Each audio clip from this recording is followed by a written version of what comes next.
জবা ফুলে ভোট না দেন, নিজেই বলে দিয়েছে জবা ফুলে কাউকে ভোট দিতে হবে না।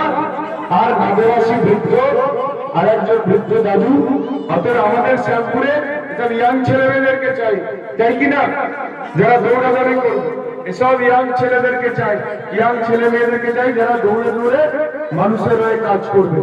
দাদুদের জমানা শেষ, পিসিমার জমানা শেষ। ঠিক বলছি না ভুল বলছি? পিসিমা যা বলছে জবা ফুলে ভোট দিও না, নাদেবাসী শ্যামপুরকে সাঁকড়াইয়ে কালীপদ বাবুকে বলছে কালিদাস, এর থেকে বড় লজ্জার কিছু নেই। আগামী 29 তারিখ সকাল সকাল 8টার মধ্যে 4 নম্বর বোতাম থেকে ভোটটা দিয়ে দেবেন। আর সামনের মাস থেকে সব মা বোনদের অ্যাকাউন্টে 3000 টাকা করে ঢুকবে। সবাই বলে দিয়েছে তো? আর বার্ধক্য ভাতা, বিধবা ভাতা সব, আর প্রতিবন্ধী ভাতা সবাই 1000 থেকে 2000 হয়ে যাবে। আর সন্তান সম্ভবা গর্ভবতী মায়েরা, যারা গর্ভবতী মা তাদেরকে সব 21,000 টাকা করে দেবে, 21,000 টাকা। আর যারা বোন আছে, যারা উচ্চ মাধ্যমিক পাশ করে কলেজে ভর্তি হবে, তাকে দেবে 50,000 টাকা। আর আমাদের শ্যামপুরকে শিল্প চাই, কারখানা চাই, কাজ চাই, চাকরি চাই, ভাতা চাই, কাজ চাই, চাকরি চাই, শিল্প চাই, চাই কিনা?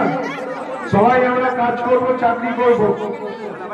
ভারতীয় জনতা পার্টি মাননীয় অমিত শাহজি সবাইকে বলেছেন যে শ্যামপুরের মানুষের যে বঞ্চনা হয়েছে, হাসপাতাল নেই, কলেজ নেই, রাস্তাঘাট নেই, পানীয় জল নেই, জল পড়ে পাতারে, একটু বৃষ্টি হলেই লোডশেডিং হয়ে যায়, পানীয় জল খেতে পায় না, বহু গ্রামে জল নেই, এখানে জলের কষ্ট। সব সমাধান আমরা করব। 25 বছর তৃণমূল থেকে কিছু করেনি, আপনারা একবার 5 বছরের জন্য সময় দিন।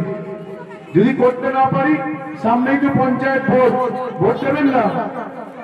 সামনে তো পঞ্চায়েত ভোট, বিজেপি আর ভোটে দাঁড়াবেই না।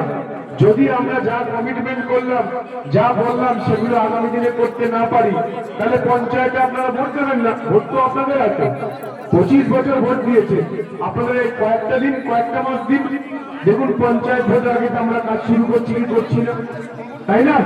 তারপরে